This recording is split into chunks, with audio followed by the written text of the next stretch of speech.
So everyone wants to know why we have a pressure gradient, how we can have a pressure gradient with the higher pressure next to a lower pressure system that does not have any seeable or visible container.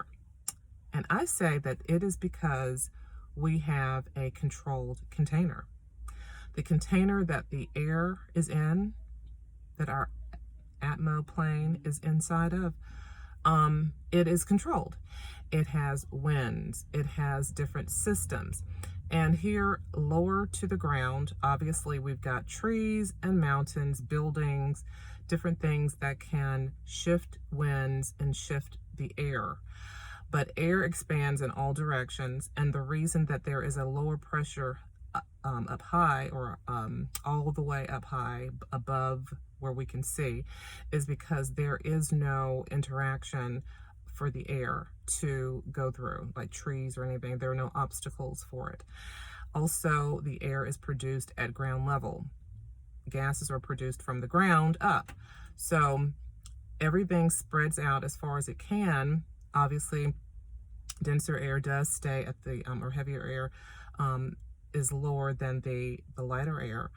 But the reason that there is a so-called, they like to call it a near vacuum up at the top, is because there is not that obstruction up at the top. There are no trees, there are no mountains above to interfere with them.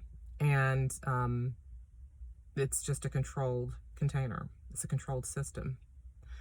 Doesn't mean that we don't have a container, because like I said, you can't have a pressure gradient without pressure in the first place. You have to have gas pressure to start with, and the only way that you can have gas pressure is if you have walls of a container that the gases are pressing against to create that pressure.